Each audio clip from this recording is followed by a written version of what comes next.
సుపరిపాలన తొలి అడుగు కార్యక్రమంలో 44వ వార్డులో మల్లికార్జున నగర్లో తిరుగుతూ ఉంటే ఒక పాప వచ్చి మమ్మల్ని బాగా ఇబ్బంది పెడుతున్నారు, బైక్స్ రేస్ చేసి ఆకతాయిలు ఇబ్బంది పెడుతున్నారని చెప్పడం జరిగింది.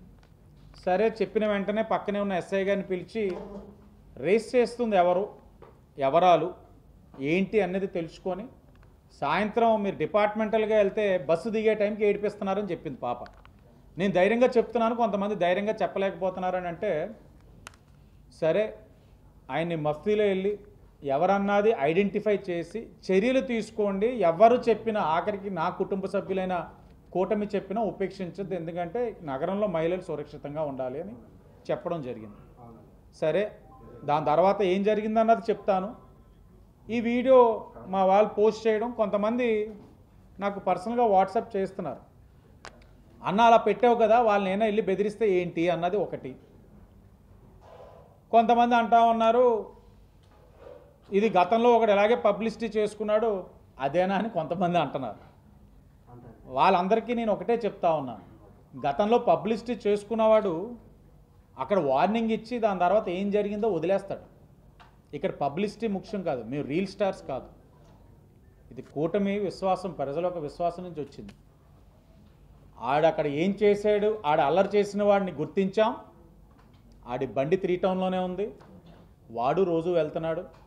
తల్లిదండ్రులు వచ్చి క్షమాపణ చెప్పి పిల్లకి చేయాల్సిన కార్యక్రమం అంతా చేయడం జరిగింది.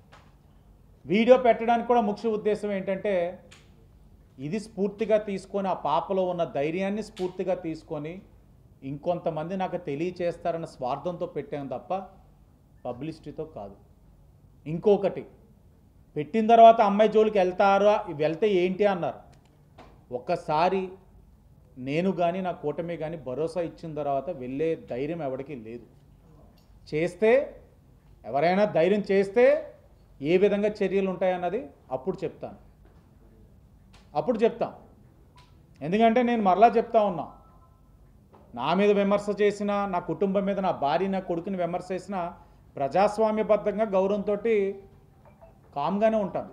కానీ నగరంలో మహిళలకి సురక్షితంగా ఉంచడానికి మేము ఎంత ప్రయత్నం చేసినా ఇబ్బంది పెడితే చర్య చాలా గట్టిగా ఉంటుంది, తప్పకుండా ఉంటుంది.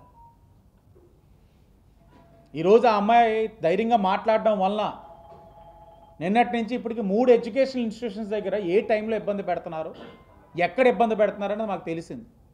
చర్యలు తీసుకుంటా ఉన్నాం. అంటే ప్రతిదీ మనం రాజకీయంగా మేము ఆలోచించలేము, ఎందుకంటే మేము చేసే ప్రతి కార్యక్రమం 10 మందికి ఉపయోగపడుతుందేమో అని ఆలోచిస్తున్నాం. పబ్లిసిటీ అంటే ఏంటంటే యాక్షన్ తీసుకెళ్ళిపో కోటే అంతే. కానీ మేము పోస్ట్ ఫాలోఅప్ ఉంటుంది, తల్లిదండ్రులతో కూడా మాట్లాడి మార్చుకోకపోతే చర్యలు ఉంటాయని చేసే కార్యక్రమం చేస్తున్నాం. మీ ద్వారా అందరికీ తెలియాలన్నది మా ఆలోచన. ధన్యవాదాలు.